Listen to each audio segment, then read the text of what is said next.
All right, you're listening to the Retro Game Club podcast. This week, we're going to pretend we know what an FPGA is. And joining me, this is Hugh, and joining me is the Acting Secretary of Homeland Security, Rob. Hi, yeah.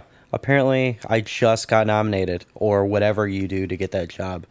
Yes. Yeah, so this might be a pretty short show. Not a lot happened this week. And, yeah, you've been playing anything? You know what's funny? I've been playing I guess it's actually like a PS3 era game. I've been playing, I'm a big fan of the Famicom games. Yes. I played through most of them, but one series that I never started was the Trails of Cold Steel series. And it's because I skipped owning a PlayStation 3. Like some of them were released on PlayStation 3 and some were released on Vita. But like the whole series wasn't ever available, at least not in the US. But now they're porting those games to PlayStation 4. So I pre-ordered all of them on PlayStation 4 and started the first one, which I guess would have been made, it was PlayStation 3 game, 6-7 years ago, right? So it's, it's a pretty fun game. It's nearly identical to the last Falcom game I played, which was a game called Tokyo Xanadu. I've never heard of that one. Yeah, that's one of their newest ones. And it's on PlayStation Vita and PlayStation 4. And yeah, they're the exact same game, more or less. That's not a complaint. I liked Tokyo Xanadu. Yeah, so you got more of something good. Yeah, so this game that is almost completely identical to it other than setting. Like, imagine if you just took, like, the game engine and, it's a lot of, like, fetch quest kind of stuff, which I know some people hate, but for some reason I like those games. Like, when I played through Breath of the Wild, I spent a lot of time doing all the side quests and... Oh, yeah, that stuff's fun. Yeah, and it's all pointless, go find me a giant horse kind of stuff, right? Did you do that quest in Breath of the Wild? Oh, yeah. I pretty much completed everything in Breath of the Wild. Yeah, I've done everything except the last Master Sword trial because I lasted about 2 minutes in it. I couldn't even get the middle one. It's something I keep, next time I'm sick or something, I'll go through that again.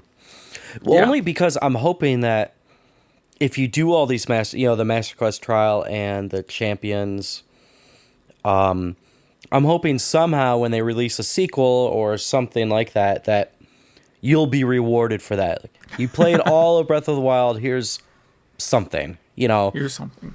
Like, you get to use Master Sword with, it doesn't lose power, like after the Master Sword quest or something. Yeah.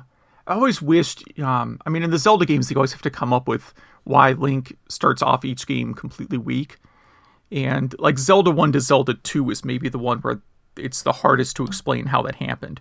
I don't think they put any effort into it because they are sort of direct sequels. Well, they do that. One game that does that really well is the East series. Yeah. The main character always gets shipwrecked. Always, yeah. Or Amnesia.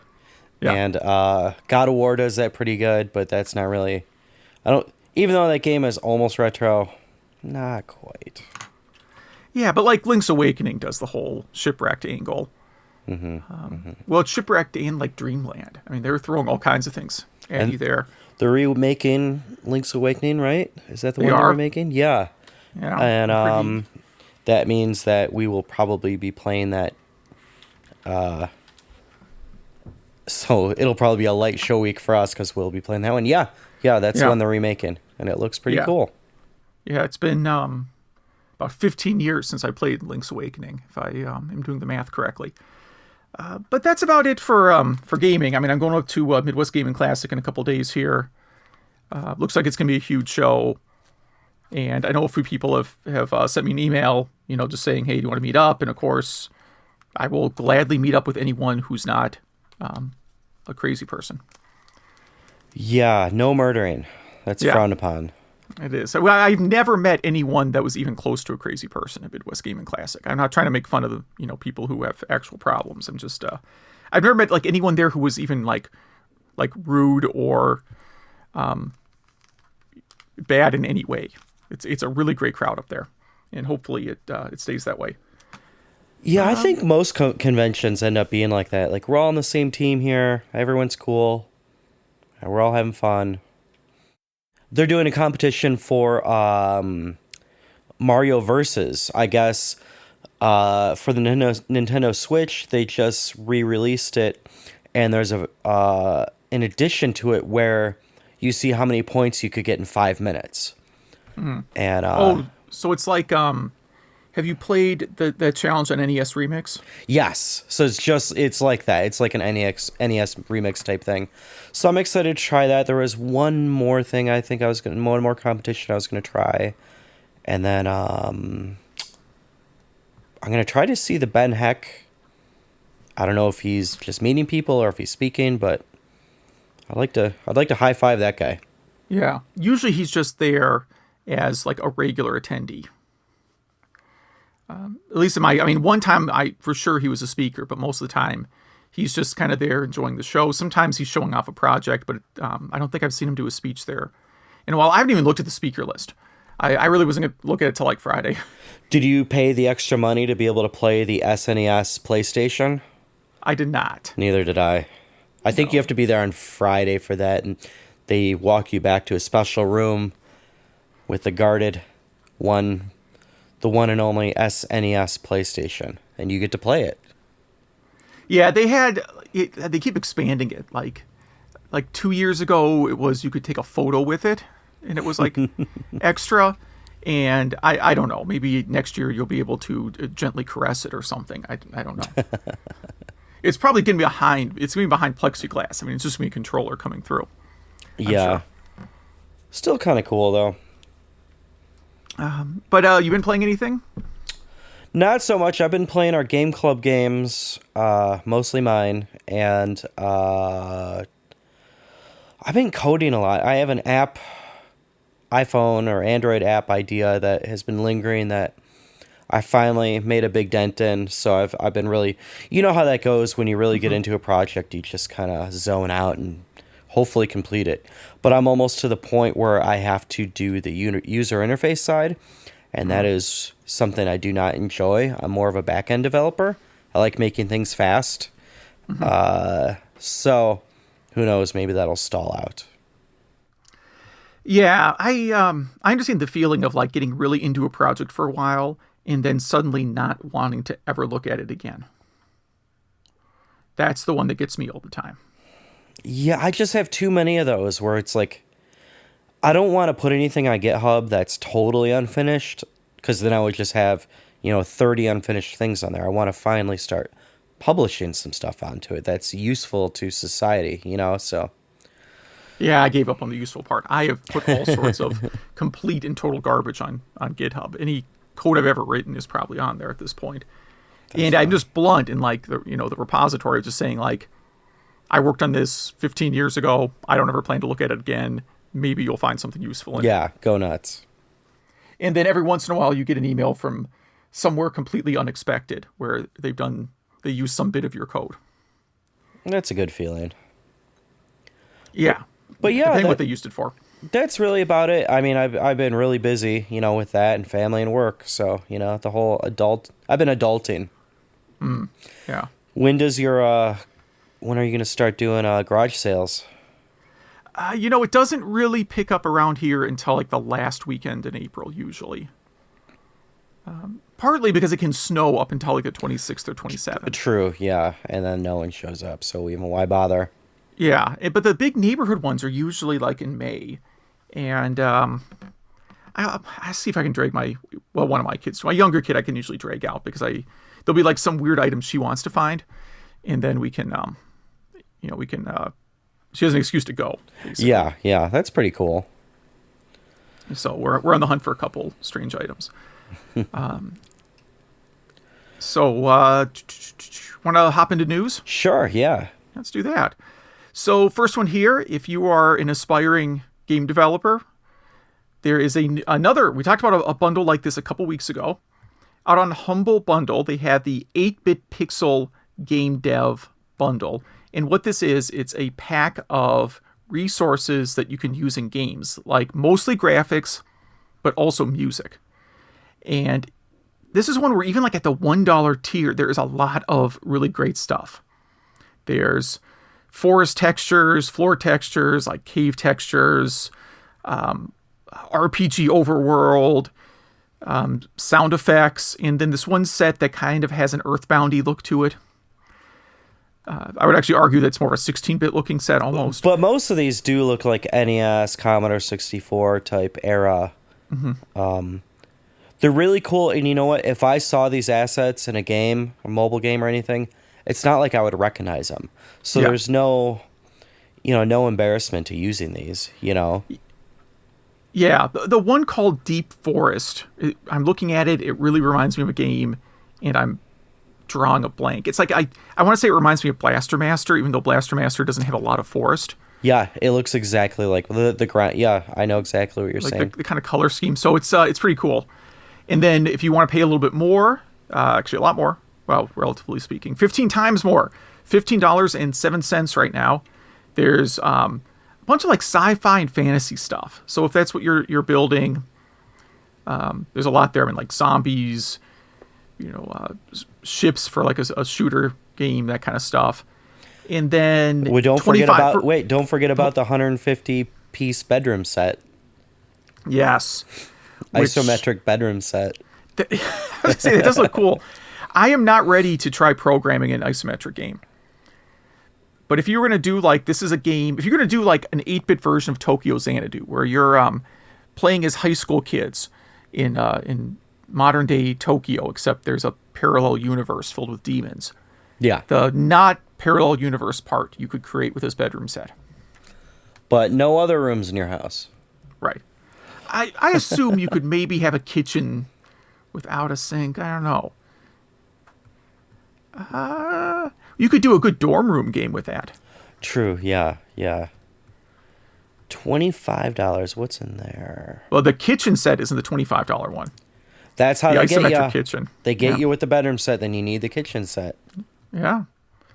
But no basement set or garage set. But lots of like animated characters there are 25. So like they have pirates, more zombies, medieval characters. And then I think that is where they also have a bunch of music you can use. Those zombies are funny. They almost look like Sierra Online sprites. Yeah, they kind of do. They all have that sort of like super deformed big head look to them. Yeah. There's isometric forest that matches the kitchen and so now bedroom. You could go outside. Yeah. Isometric farm. It just all looks great. I mean, this is all...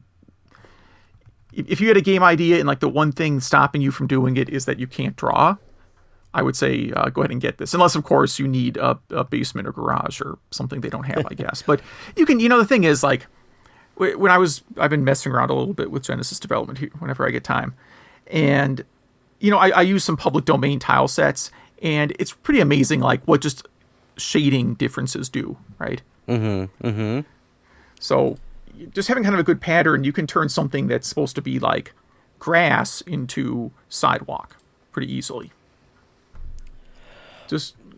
And until you really start coding this stuff, you don't realize how much you need this stuff. Like, just get it, keep it. If you don't use it, you lost $1. Yeah, here's what I was looking at. Music loops for 8-bit games. 20 musical sequences that have been designed to serve as background music for retro games in 8-bit style.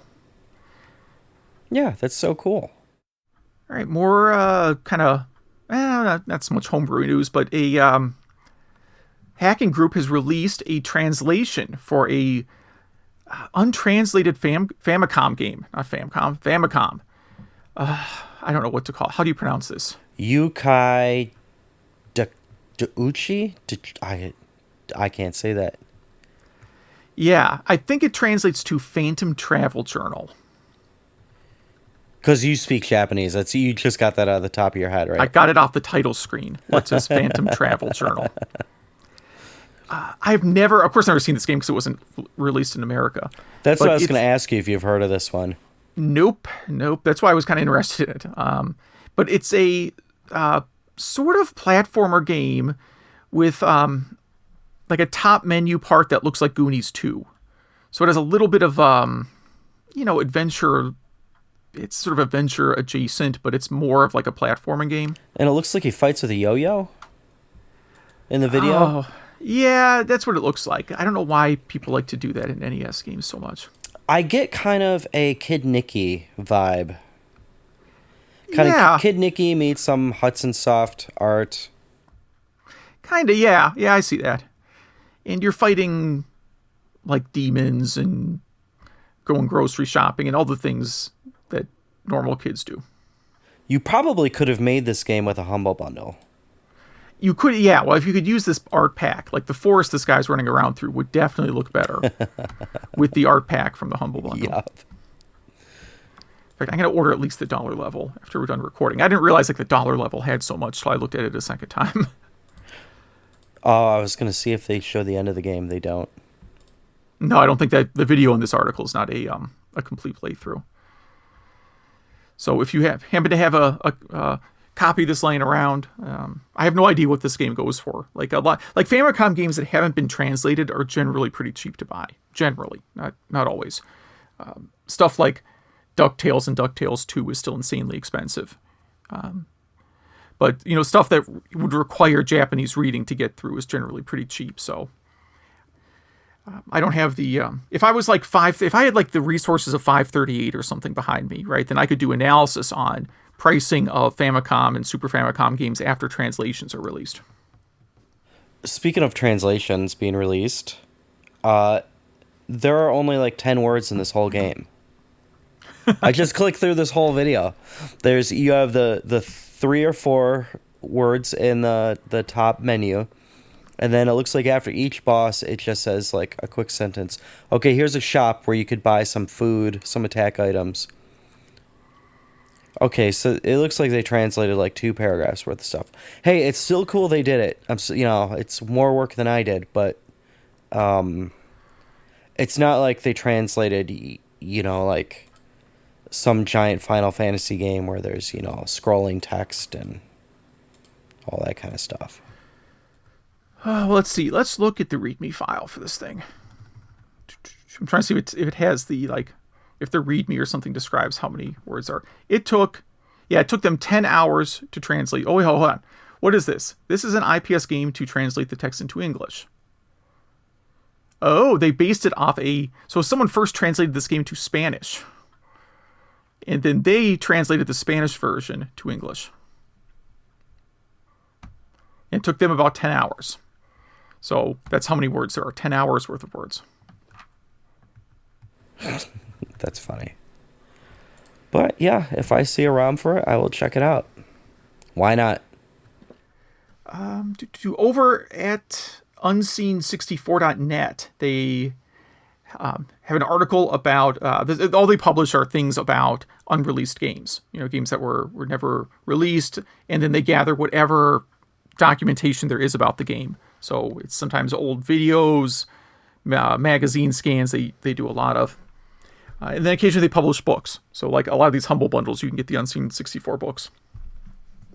But they have one they just posted about Joust X, or perhaps it's Joust 10, for Nintendo 64, which looks like a reimagining of Joust with sort of rendered-looking sprites. Is that the term I'm thinking of? I mean, blah, blah, blah, blah. Pre-rendered, like, Silicon graphics. Yeah, like Donkey Kong Country 64, or just Donkey Kong Country type thing, yeah.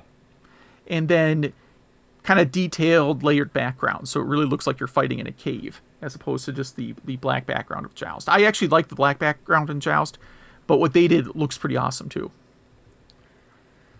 And yeah, it says something about, like, the same-ish engine as Paperboy 64, and... So yeah, Paperboy 64 is a very kind of underappreciated game.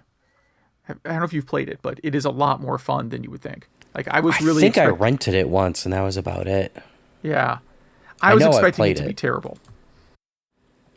This would have been cool if it came out.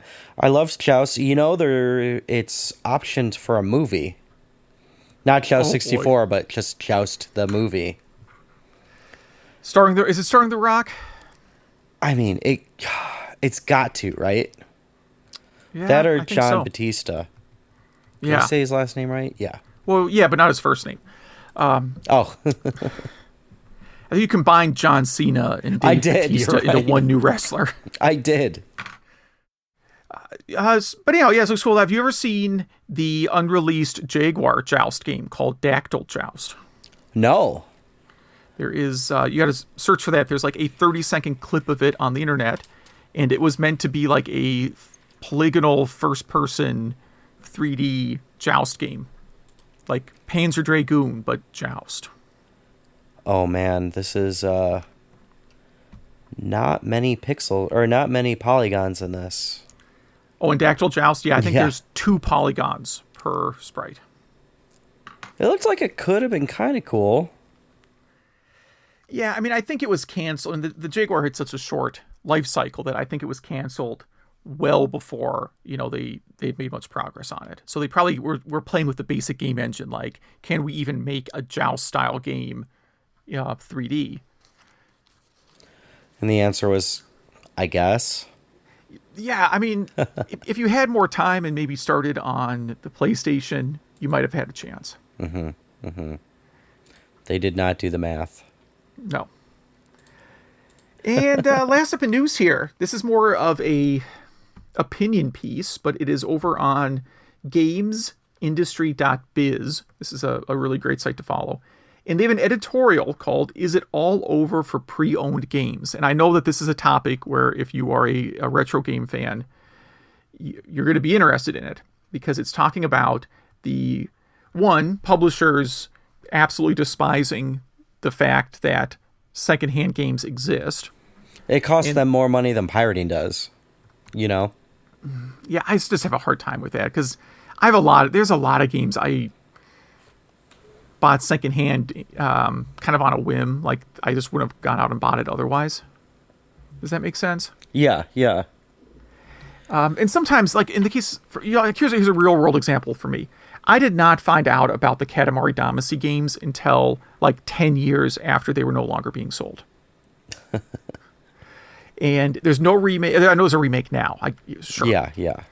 But at the time, there were no remakes, nothing.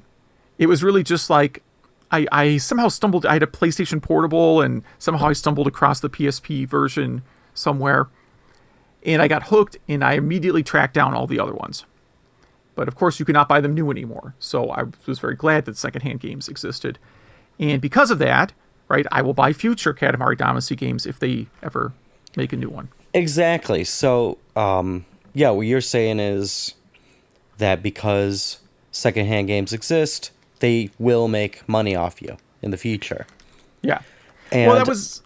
I think this is mostly talking about GameStop, though. Like, I think, the mom and pop secondhand retro game stores are always going to be around.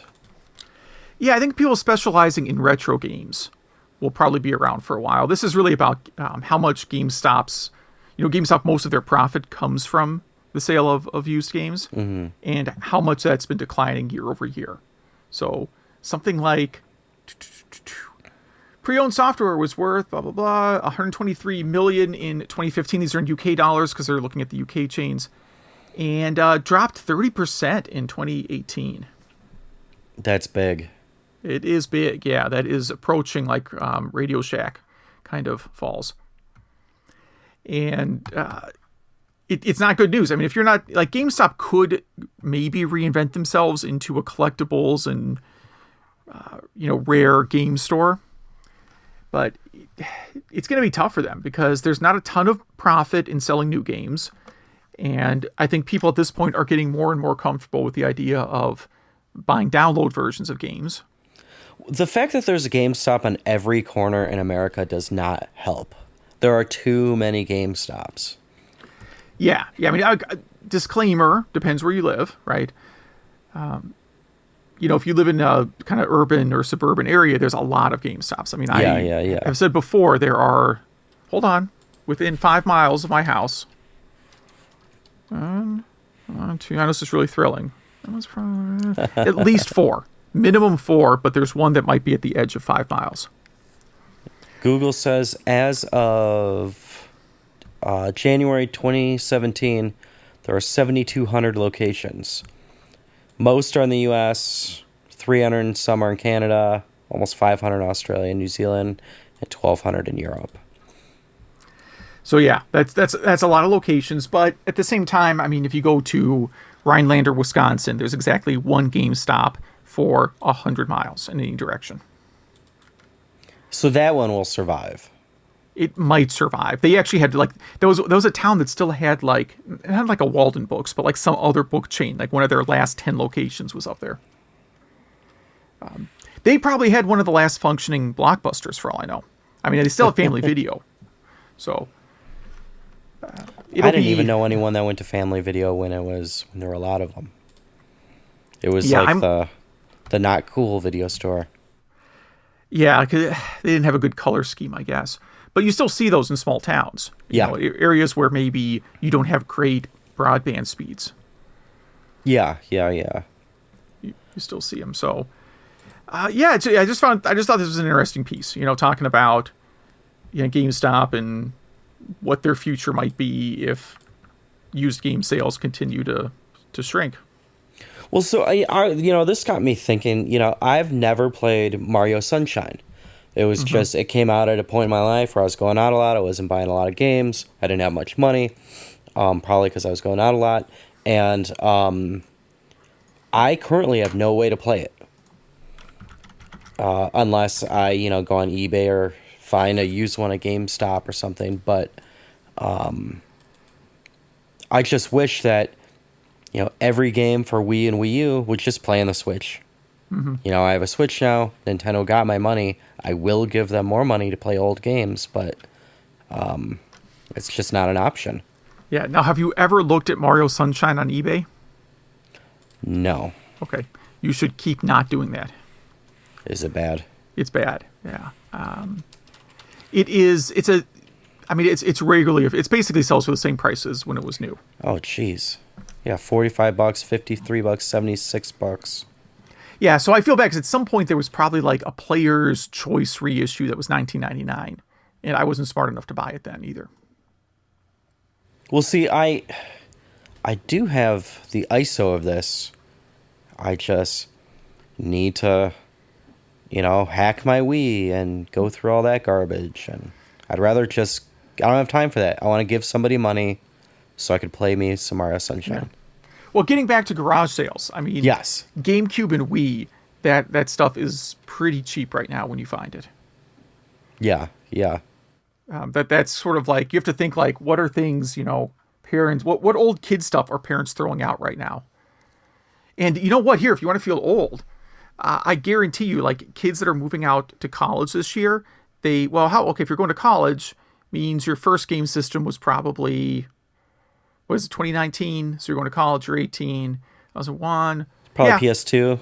Yeah, PS2, Nintendo Wii, probably one of those. No, not PS2. I mean, that thing was... Oh, no, you'd be like 1 year old then, yeah. So you figure you got a game system PS3. When you were 6 or 7. That's a Wii. Yeah, you're right, yeah. So this is going to be, I think, a good year if you're in the market for Wii games. I'm mostly in the market, when it comes to Wii, I'm usually in the market for controllers.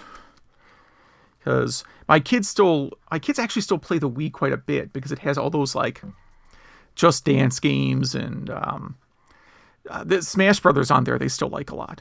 Like that still seems to be one of their favorite versions. So the problem is they break the controllers all the time because they don't believe in using the wrist straps. I'll just say that. They're wild. That's risky. Yeah. So I think that is it for news this week. Do you want to talk about news? Not a lot of news, but we have. Should we do our topic next? Yeah, let's do topic. So I stumbled across this. It is a emulating device called the Mister, MISTER, and it utilizes FPGA, which is a reprogrammable CPU, to emulate all your retro systems. And it's completely open source. And how it works is it's like a Raspberry Pi type device called how do you pronounce that? The Terrasic DE10 Nano board. Yes. And we have all this in a link on our show notes. Yeah. Now, it costs a lot more than a Raspberry Pi. Like, the base board is over $100. Yeah, this is a very niche thing. It's very new. Not a lot of it works perfect yet. But this will be a cool thing to get early on, and then you just keep updating your operating system or drivers or however they push updates to you. In theory, this could be as good as like those high-end, what are those NT systems, like the SNES one and the recent Sega one? I'm blanking. Yeah, the analog. The analog systems. It uses very similar technology. Well, looking at this, what it strikes me as is this is what, if you remember a couple years ago, there was that retro game console, later called Coleco Chameleon, and the whole idea was it's going to be an FPGA system with, all these different cores that it can play, and then it turns out it wasn't. And this project is like if that Chameleon was a real thing, minus the Atari Jaguar shell. Like you buy a piece of hardware for $120. That seems like a lot, but again, this is like kind of hardcore hobbyist, right? I mean, this is much more advanced than hooking up a Raspberry Pi, and it's much more powerful, right?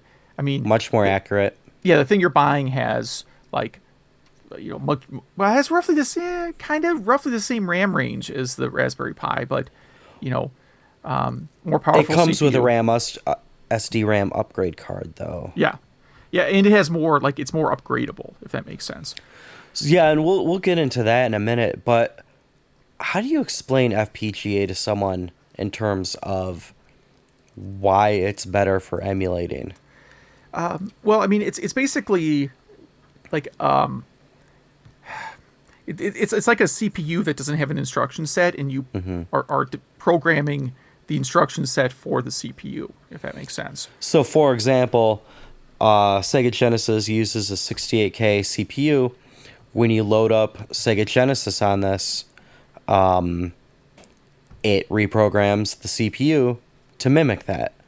Right. So you get as accurate emulation as possible.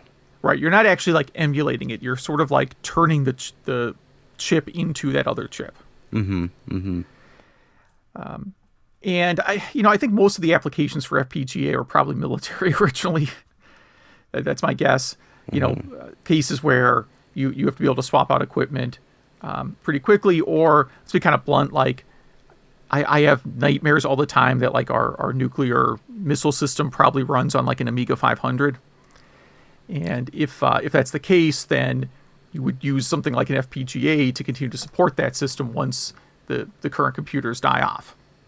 I think it's the Whopper from War Games that runs our nukes. I wish it was. That seems so much more advanced than I bet if you knew what it was running, you would be terrified. It was like that story a few years ago where they said the launch codes were 0000 for years. You can Google that one. Don't tell me that. If you don't want to sleep. This was 8-9 years ago this story came out. Wow. So anyhow, in terms of cores either under development or fully functional, it's kind of weird because they have a lot of different computers. They're kind of heavy in, I would call it, UK stuff. Yeah, UK stuff. There's a lot of Commodore, Sinclair, ZX Spectrum. There is Apple II, but of course, Apple II and Macintosh Plus both use very common chips, so that makes sense. But the other thing is you can also then develop, as opposed to just writing, an emulator for that whole system, you can actually emulate each of the chips in the system.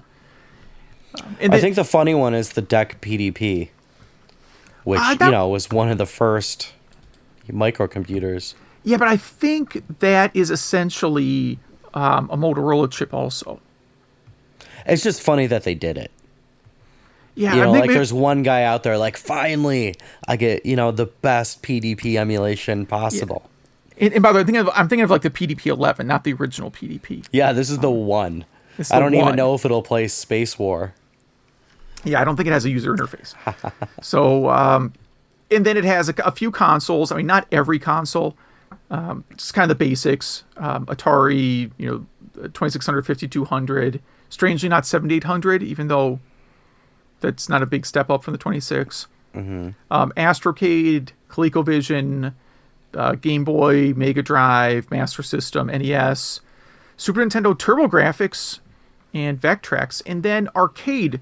Again, because this is not like an emulator, so you wouldn't. It's not like MAME, yeah. Right. You wouldn't put MAME on there. They develop cores for each of the arcade games, and there's 100 on this list. And you have to use very specific ROMs for it as well, which obviously the ROMs don't come with this, or they would get a takedown notice and probably sued. Yes, but you probably have them, so. Yeah. So, and it's 1942 Arkanoid, Bubbles, really like the heavy hitter, the Galagas of the world, the games you'd actually want to play. Yeah, but I hopped right to the source code for the Donkey Kong, not emulator, but instruction set, and it's just crazy. I mean, they have a line to emulate the color palette in the different registers and the logic switches and the video RAM. Like these are all individual pieces that you're basically reprogramming this chip to handle. And it works on it's HDMI out. Or you could use a VGA card. They have like an adapter to VGA, or even I think you could go down to composite if you want. Or maybe they're just saying, yeah. Like I said, they have the SD RAM board upgrade, and then a USB board that adds 7 USB ports for some reason. But the funniest add-on card they have is the LL Cool Joy. And so it has 6 USB ports, 2 DB15 ports, which is like Neo Geo, and for, like arcade sticks, some DB9 ports, which are Atari and Genesis, and 2 RJ45 ports, which, isn't that just Cat5? Right? What do they use that for? I don't know. And then it comes with another adapter that can adapt to anything else. Anything else meaning any other kind of joystick. So it's ultra low latency. So this thing really is for like your all-in-one. This thing is your emulation machine. It's going to be flawless, but if you buy it right now, you might have a few headaches. You think you're going to get one of these? I do not possibly have time for this, but I do hope someone does a Kickstarter where they put this into a cool case. Like, to me, that's the real potential here is this technology getting mature enough that it could be used to build a functional system. When I say functional, like it's a functional system, I mean like a user-friendly system, right? Like we're gonna build this into a box of some sort, and all you're gonna see is like an HDMI port and some joystick ports. And it would be nice if there was a daughter board to accept cartridges. So like the 2600 cart one or the NES cart adapter, so you could play real games on this FPGA CPU. That would be pretty cool. These people are smarter than me. That's definitely true. I'm reading. There's a lot of facts out there. A lot of people have written about this project, and there's a lot of YouTube videos too, and it's really impressive. A lot of side by side videos of like the original, and it played on the analog NT, and it played on the Mister, and it looks and plays better on the Mister, but there's no like CRT effects. Like you can't do scan lines or anything like that. I don't know if that'll come in the future, I like doing that stuff. I don't know if our listeners really get into the CRT stuff, but I just, it makes the game feel correct to me. Any other thoughts on this? Nope. If any of our listeners bought one or ends up buying one in the future, please write us. Email at retrogameclub.net. I'd love to read your review on this podcast. Or your headaches that you get from it. You're right. Yeah, they could write us all angry saying they lost a lot of time because of our suggestions of buying this. Yeah. Well, I mean, I think the person buying this is someone who is definitely dedicated to doing like more tinkering than what is required to get a Raspberry Pi up and running. Yeah, and someone who doesn't want to buy the analog NT. Right. If for some reason they buy this instead. I guess because you'd never have to buy another analog device. Right. That would be the advantage. The analog NTs are all, for one system. Mm-hmm. But yeah, that's it. We got some games in our game club. Should we hop onto that? Yeah, we should do that. So you've got Windjammers. Yeah, so I actually have this Neo Geo cart. This was released in '94. It's a Pong type game, but it's obviously beautiful because it's on the Neo Geo. And you throw frisbees really fast back and forth. You could think of it kind of like an air hockey too, where you're trying to get it past the other player. There's special moves where you can, hook your frisbee or make it, blast your player so far that he falls back into the net or the goal, whatever it is. And if you miss the frisbee when you're playing defensively, that's 2 points for the other team or the other person.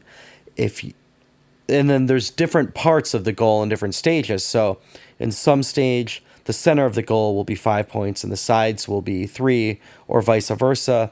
Sometimes there's obstacles in the nets that you could kind of bank the frisbee off of. It's a really fun game. I really like this game. A lot of playability over and over again, even though it's only I want to say 6 stages. Really fun to play with your friends. Have little competitions. In fact, last summer, the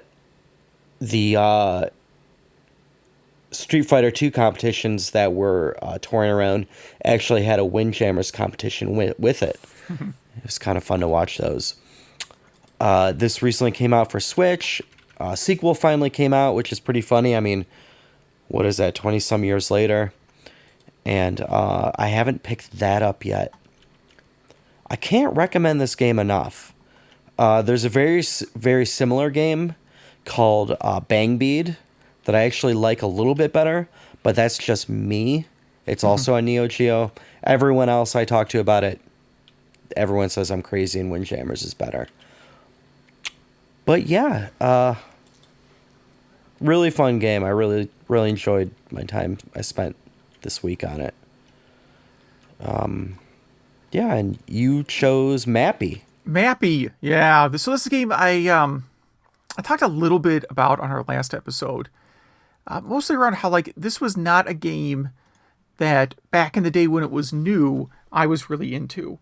I think I probably looked at it and thought it was like a little kiddie game or something. Mm-hmm. And I got to go back and see if it was Starcade where I first saw this. I don't remember if you ever saw the show Starcade. Not to be confused with NWA Starcade with like Dusty Rhodes and Ric Flair. But the game show called Starcade, where people answered questions about video games and then competed at 80s arcade games. I'm watching one right now, I think. Is that 1995? Oh, no, that's Ric Flair. That's definitely not it. Ric Flair. It was definitely not 95. Oh, it was like the 80s?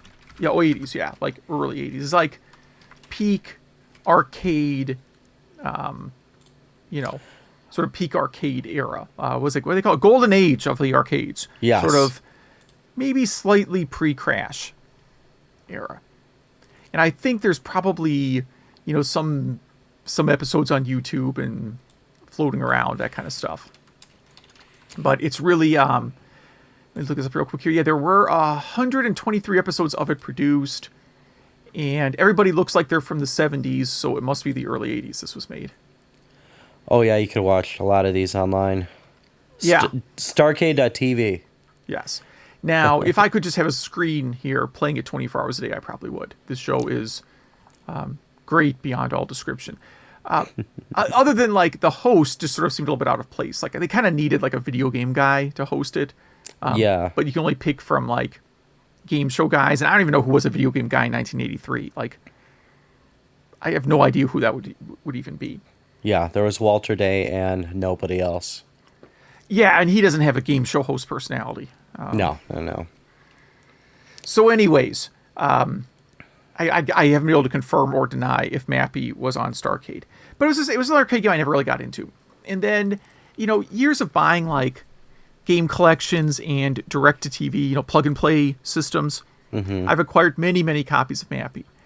And, a couple of years ago, started trying it out on some different collections and found that it was actually a game I really liked a lot. It's very difficult, but I've enjoyed it. So if you haven't played Mappy, it's a platformer. Kind of a platformer, yeah. I mean, you don't advance. Like it all takes place in like a big mansion. You're a cop, right? Right. You're a mouse cop. And the house is being robbed by a gang of evil cats because that's the natural enemy of the mouse. And there's 5 floors to the house, and there's different items kind of scattered throughout the house, like 1980s television or a repro of the Mona Lisa, stuff like that this family happens to have. And you can run left to right, and if a cat hits you when you're running left to right, that you lose a life. Your only offense is that you can open a door into the cats. So there's like different doors in the hallways, mm-hmm. and you swing the door open and hit a cat with a door. And then there's like these magic doors that emit like a sonic beam that clears out everything on that floor. Usually like 2 of those per level. And that's where you get your real points from, right? Right. Well, there's 2 ways for that, and then randomly at any time there'll be like one item on the house that's blinking. And if you get that item next, it's worth like double points. Okay. And you travel up and down the floors via trampoline. So this is like some crazy eccentric Howard Hughes kind of house, right? Like Elon Musk, one day you're going to hear, like got rid of all of his stairs and put in trampolines, right? And you use the trampolines to switch between the floors. And when you're bouncing off the trampoline, you're immune to damage. So cats can hit you and stuff. When you're bouncing, and it doesn't hurt. And every time you bounce on the trampoline, it stresses it a little bit. And if you kind of bounce off it 3 times real fast, it breaks, and then you die. Oh, I didn't realize that. Yeah, I never made that happen. Yeah, it's hard to do. You can only kind of do it on the trampolines that are on the corner because you have to be able to like bounce and then bounce off the wall really quick. You can sort of use it too to set up like a cat to fall through. And again, there's a lot of versions. The one I was playing is I was thinking about it because my favorite place in the world is the Target clearance section. I don't know if you've talked about that a lot. Yeah. A lot. Yeah. Well, you get some great video game deals back there because like Target doesn't mess around when they get rid of stuff. So, they really, when they decided they're done with some product, especially like game related products, mm-hmm. it gets marked down severely. They've just had enough. Yeah. I picked up, I had this Legend of Zelda chess set was one of the biggest finds I had there. I got that for a couple $. It's normally like a $50 item. Yeah. And back in my beloved Target clearance section, they also have wine in the clearance section. I can't recommend that wine at all, but they have it there. And they had Mappy. This little miniature was the My Arcade series of arcade games. And it does not run the arcade ROM, and it doesn't run the NES ROM. It runs something between NES and arcade quality. I'm not quite sure what it is. It's going to be, they got the source code to some port of Mappy, and unfortunately there's 1,000 ports of Mappy. So like, maybe it's the MSX port, or the Macintosh port. Like, who knows? It's some... So do the controls on that feel good? Yeah, absolutely, yeah. Huh. Yeah, because I have other My Arcade games, and like they're actually built pretty well for being... relatively inexpensive miniature arcade cabinets. The only complaint I have about them is all of them run some kind of ROM that is not the arcade ROM. So it's they all are like sort of around, like I said, they're all right around NES-ish quality. It's probably because it's the only one that could get licensed for not an arm and a leg. Yeah, I don't know. Maybe they just went really cheap on the hardware. Like they have like a NES on a chip or something that doesn't run MAME particularly well. Or I forget what license MAME is under. Maybe they can't use MAME. I just don't know. I haven't really ever looked too deeply into what is running on these. Mappy, interestingly enough, when I was doing some research on it this week, it runs on the same arcade hardware as Super Pac-Man. And not a lot of games run on the Super Pac-Man board. I didn't really realize like how kind of rare that was. Super Pac-Man's another game I got to put on the list because it is one of my favorite Pac-Man games. I know it's maybe not most people's favorite Pac-Man game, but I really like it. So you had Super Pac-Man, Mappy, Pac-and-Pal, Tower of Daruga, Grobda, never heard of it, Dig Dug 2, and Motos. And that is all of them. It's on a 6809 chip. Yeah. Whopping 9,000 transistors in that chip.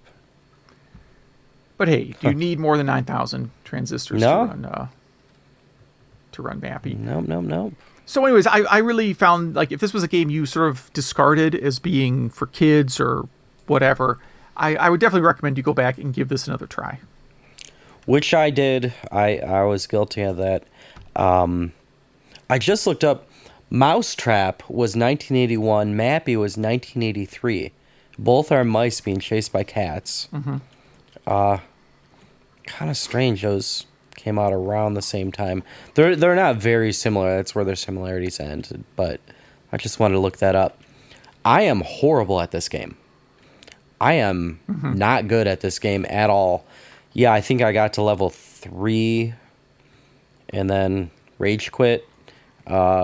I only played the arcade version. I didn't have time to check out any of the ports. But like you said, it is on every system. So allegedly Mappy was on Starcade. They have a list on their page of every... They have a list of like every game that appeared on Starcade, but they don't link to which episode it's on. So they got to get some kind of like Wikipedia type editor on this page. But I remember Starcade because I remember that's like the first time I saw a Laserdisc game was on this show, and just thinking like, wow, that is absolutely amazing. You know, I think everyone's first impression of Laserdiscs, assuming you're the right age for it, was probably similar. I don't know if that show came out around here or if I just didn't see it for whatever reason. I always think of that 90s show where you, at the end, you stick games to yourself while you're running through the obstacle course. Remember that one? You stick games to yourself? Yeah, like the games have Velcro on them and you have Velcro on you and you're running through this obstacle course, and when you get to the end, whatever games are stuck to you, you keep. This is not a fever dream. This is a... No. Okay. I'm sure our listeners are going to write in. It's not Double Dare, I assume. Video Power. Uh-huh. Video Power. That also Episode sounds 3, the kid wins RoboCop. Oh, wow, this is so 90s. I know this is epic listening to our podcast listeners. Wow, yeah, so I obviously have never heard of this show, let alone... Scroll to the end. There's a lot of Velcro with games on it. I'm trying to understand the format of this show. You do... I think you get points by playing video games, and then there's like some trivia, and then whoever has the most points at the end runs through the obstacle course. And I realize I cannot pronounce obstacle course correctly for the most part. The winning player played a bonus game called the Prize Round. They had 41 seconds. It's a bizarre time to pick. To run through the maze with various video games and other items stuck to its walls with Velcro. Player could grab whatever they wanted, which they stuck to their power helmet or power vest, and then exited the maze through a giant tube slide. Oh, of course. They did not win if they did not exit the maze. This rule was often disregarded. There was also a secret game hidden somewhere in the maze, and a bonus prize such as a Neo Geo. How do you get Velcro a Neo Geo to yourself? Lots of Velcro. Yeah, you have to bear hug the thing and keep running. So, wow, I learned something new today. The other game show, the game show that no one ever believes existed, was this other weird one called Throughout Neck. If you've ever seen it, it was late That 90s. sounds made up. No, it was like it ran on like a Nintendo 64, and you would call in and you would play the games over the phone. It's a real show. There's like one episode on YouTube. It's awful beyond all belief. So anyhow, Yeah, apparently video game shows was our topic of the week.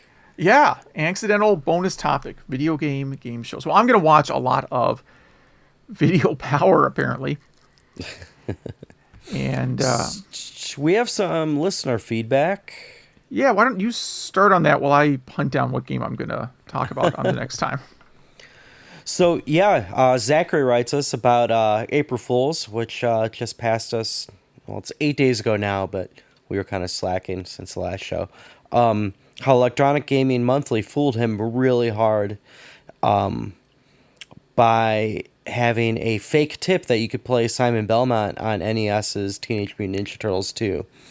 And you had to do all these crazy combos, and in the end, obviously, it never actually panned out because you can't play Simon Belmont on Ninja Turtles 2. But that would actually be really cool if you could.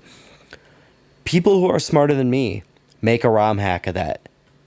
I think it's time to redeem Zachary's childhood April Fool's falling for. And we'll post, there's a link to it on here, we'll post. And then he also writes, thanking me for suggesting the book Assembly Lines, but he already has it, and he has read it, and then he's going to check out Kansas Fest. And yeah, man, that's a whole rabbit hole. If you go on Facebook and go into the Apple II Facebook group, it's all Kansas Fest.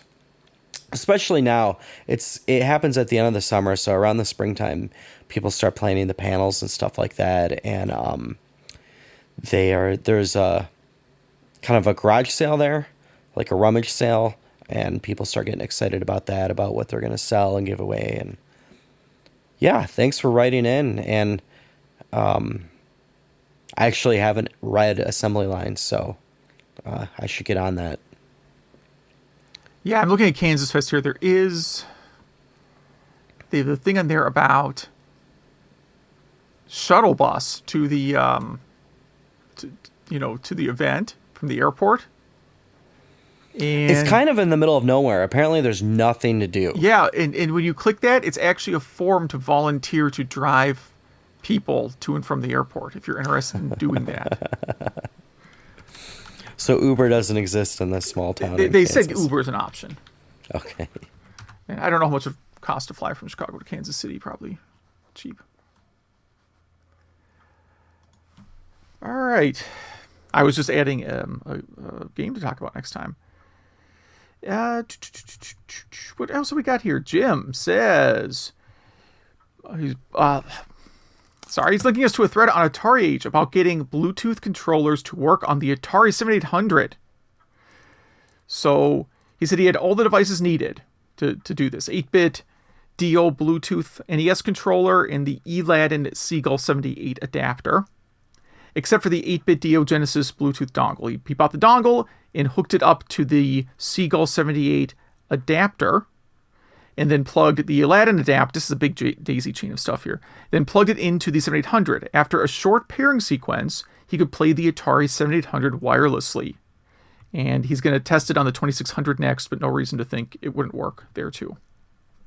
I love that. And it's like, why not? You know what I mean? Yes. So does a Genesis controller work in a 2600? Absolutely, because that's mostly what I use. Okay. Because I know some people love the Atari 2600 joystick. I think it's a good joystick. I'm sorry, 7800 joystick. I do think it's a good controller. I sort of prefer the Genesis one more. Maybe only one button works. I have to think about that. It's been a long time since I've done it. Obviously, it works great on the 2600. Mm-hmm. Most of what I play on this, 7800, I am a huge fan of the arcade ports on 7800, most of which are one-button games. Mm-hmm. It's a great arcade port system for its time. Yeah, it was just released at the wrong time. Yeah, and there's a whole bunch of history around That's that. a whole show. That's a whole podcast show right there. Yeah. And Joe's sent some feedback on Crazy Taxi from last episode. Said he says not great at it either, but he can get the crazy license, which I can't do. I can't do. Yeah, and he even won a score attack competition at a convention last year. Yeah, well, there you go. Yeah. You can't be that bad. And he sent us a picture of the medal that he won, which is pretty cool. I've never won a game competition, I don't believe. Maybe against my kids. And he's a big fan of the Dreamcast version because the later versions change the voices and or music. And it also mentions as a tip for games that don't support VGA on the Dreamcast, you can do the boot disc switch trick. And you can also, if you know how to, you can rip the game, change the config file that manages the VGA flag, write it back. So I sort of knew that was an option, but I'd never been bold enough to try it.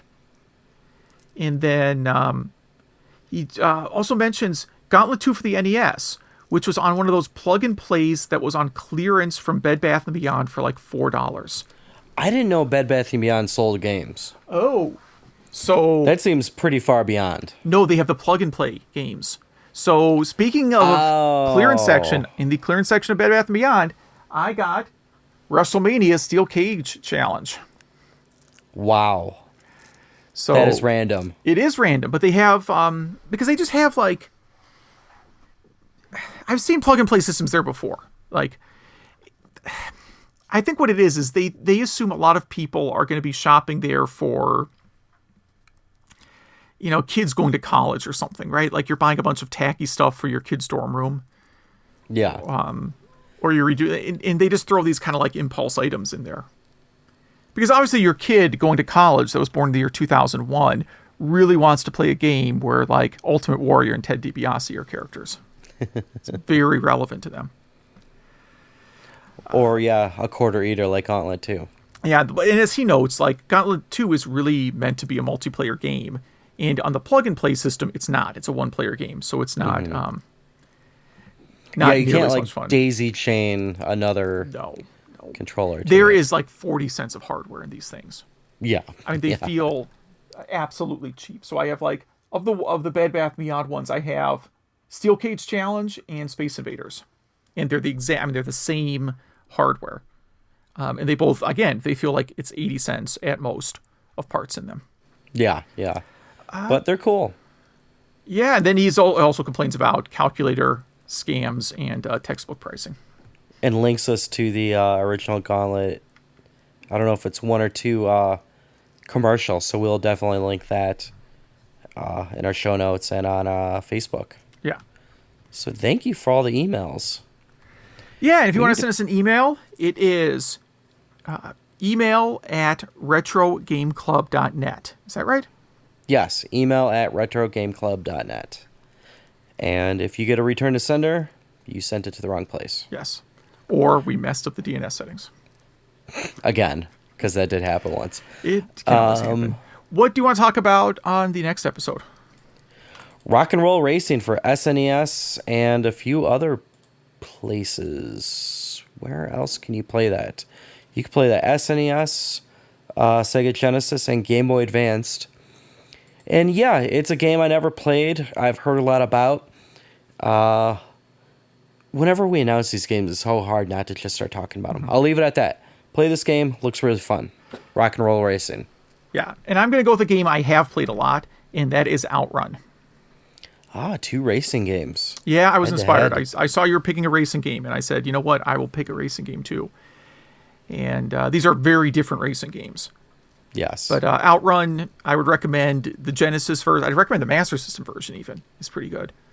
I have both of those, and it's on a lot of collections. It's on, Sega something collection. Both in arcade form and Genesis form. It's on there's a 3DS version. It's a very, very easy game to get a copy of. You probably have 5 copies of Outrun. And a great party game if you have friends over. But anyway, yeah, I'm starting to talk about Yep. these games. Well, cool. Yeah, and if you play those in any other game, or if you have any retro game or programming or emulating things you want to talk about, email at retrogameclub.net. Yes. And I know I owe a lot of people replies that have contacted me about either doing a crossover episode with another podcast or with a project idea. If I haven't gotten back to you, it's because I'm bad at getting back to people, but I will get back to you. And the answers are probably yes. The answers are probably yes, and you can always confront me at Midwest Gaming Classic. Cool. I'll be there Sunday, and you'll be there Saturday, right? Yeah, I'm going to be there both days. Okay. Sunday, I'm going to be with my kids. Yeah, I think so. I think Saturday, I'll be at that Star Wars celebration in Chicago, so if any listeners are out there, hit me up. Yes, and who are you going dressed as? I always wanted to do one of those big sumo suits and then Slave Leia on top of that. But I don't dress up, so I will be going as a Star Wars nerd. All right. I should go as Spock and really mess with people. Yeah, Spock or Dumbledore or something like that. Yeah. Or a Game of Thrones guy or something. I don't And know any of the if you characters in Game of dress Thrones, up, I'm sorry. yeah. You're the If guy, you the one guys that was dress up, dead, yeah. and then he's back alive or something. I don't know. Whatever goes on that show. Yeah. All right. All right. So Thank you for listening. Yeah, thanks for listening, and we'll talk to you next time.